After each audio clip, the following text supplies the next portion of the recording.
Hi, Corinne Morey here. I'm going to give a little bit of an update on the regional district, which is the local government level in the central Kootenay area. This is the umbrella that local government operates under. All municipalities, including towns, Creston, New Denver, Nelson, all are under the umbrella of the regional district, and every municipality and region pays into the administration of the local government. Right now, today is February 24th, is the budget time for a regional district to determine what the taxation level is going to be for the property taxes in 2025. I just wanted to let you know some of the numbers that are rolling around, and also to let you know that in the next few weeks, there are going to be public budget meetings in every community where the public has the ability to engage with the RDCK and directors to express to them what your priorities are in terms of government taxation and how your resources are being spent.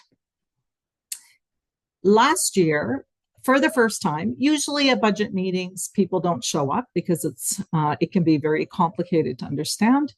But last year, we had hundreds of people show up within the region to these public meetings. And as a result, the regional district did lower taxes. They responded to the pressure of the public. This year, there are considerable increases to the taxation levels. And it is only by the pressure of the public that we will see that change. We only have the next couple of weeks to address this, because once it goes to the board meeting in March and it gets voted through, there is nothing more that we can do to adjust these numbers.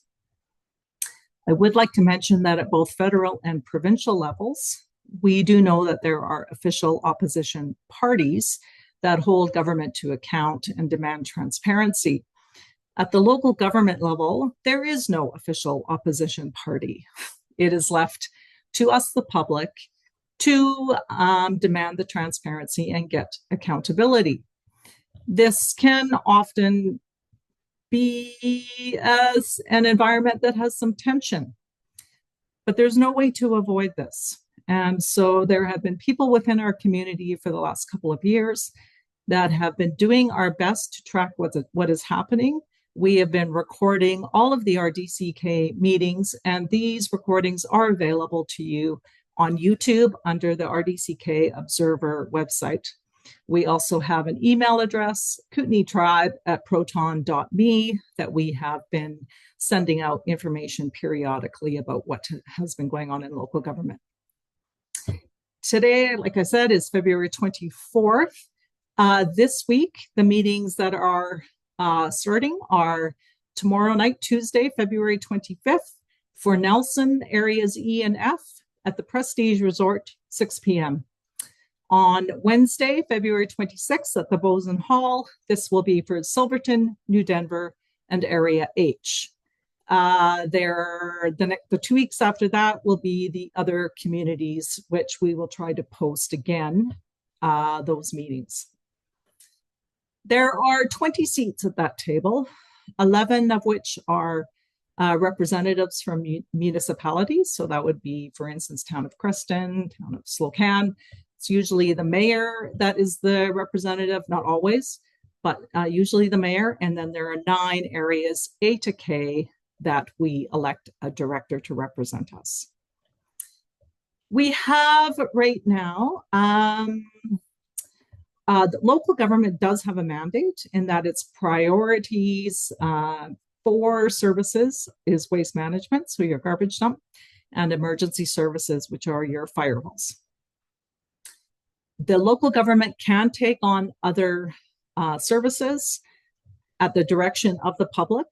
However, it appears that we're encountering a state where there has been services that have been incorporated into our expenses that have come as a wish of staff, not because the public has asked for it.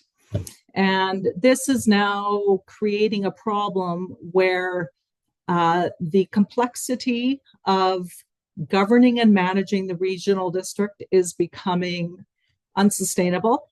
And in fact, at this last meeting, the staff have asked for another position to be added called an asset management specialist.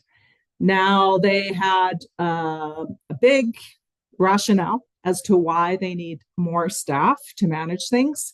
It was very complicated, so I put it into ChatGPT and asked for the simple version for us.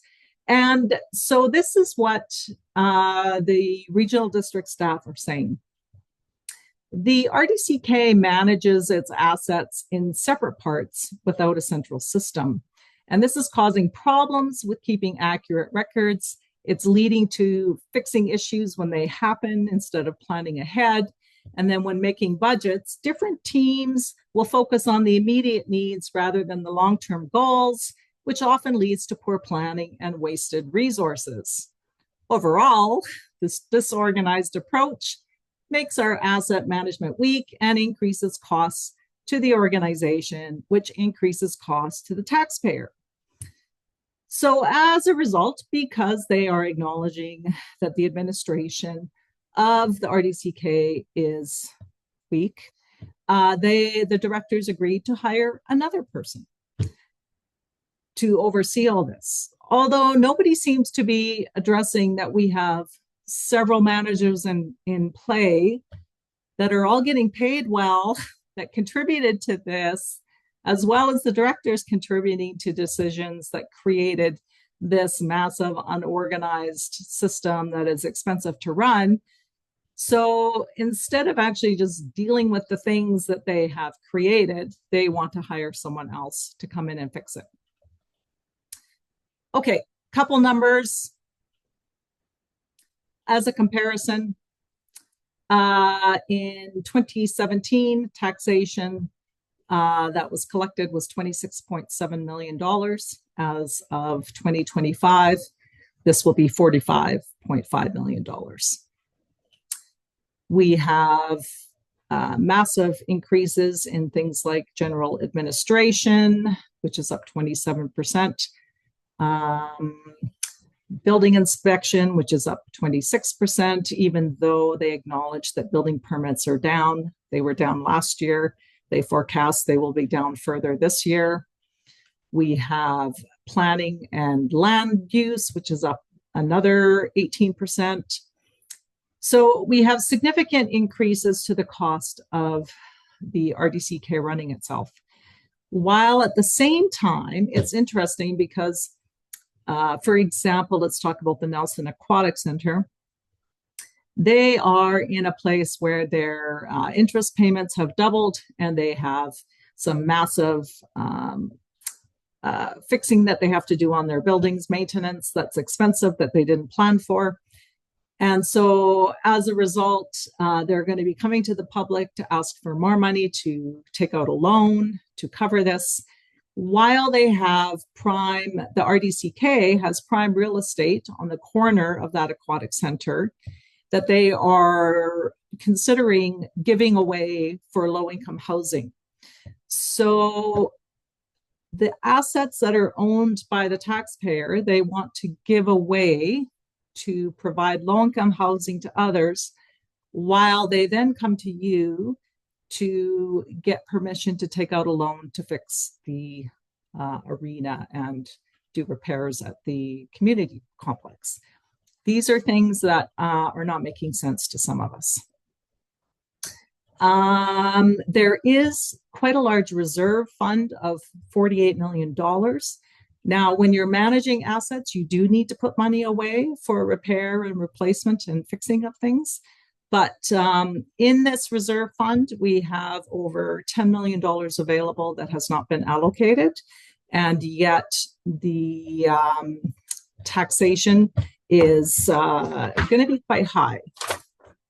Let me tell you what's happening. So at this time, Area D, which is outside of Caslow, they're the winners for the increase, 15.8%.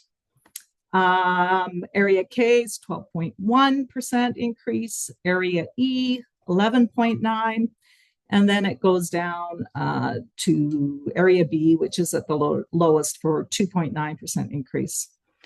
Silverton for municipalities is the highest increase at 15.1%.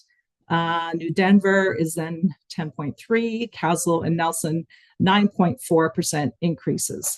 Somehow Slocan only managed 0.5% increase. All right, so what we have is about just under 200 services that the RDCK provides. We have projects that are not well managed. There's many that have been ongoing since 2018 and never completed. We have costs that are, when you go into the descriptions of what these services are, there's no information. So let me give you an example. The emergency consolidated services. What's that? Nobody knows. We just know that there's like $176,000 surplus in there, which is about 10% of the taxation collected, but nobody knows what these services are for. So it's the detail that is provided to the public is not comprehensive. And in fact, the whole amounts of the reserves that we have in place, we had to demand a copy of that. They weren't providing it to the public.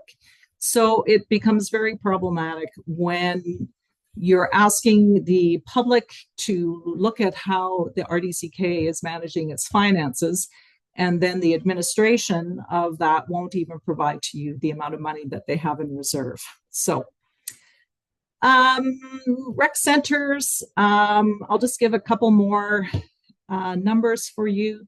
So rec centers, the Castlegar Rec Center tax is 1.2 million. Their income for that service, they only make 400,000 on it. Nelson taxes 4 million to keep that rec center going. Their income is only 1.7 million. Creston taxes 4.8 million for their rec center, and their income is less than 900,000. So these facilities are expensive to maintain. It's up to the public if they feel that's justified. Garbage, we are looking at from 2024 to 2027 increases of between 16 and 20%. And so big increases in wages, big increases in benefits. We have an organism that doesn't seem to know how to stop. So anyway, I'm just going to give you a short little blurb on this. I'm going to try to do some little videos for different regions. I'll do one for the Nelson area E and F, and the New Denver one for this week. If other communities are interested in numbers for their communities, you can let us know. So please show up to these meetings. It's very important that the public engages with this process. Otherwise, you are going to be looking at some very big tax increases, because this regional district portion is only a portion.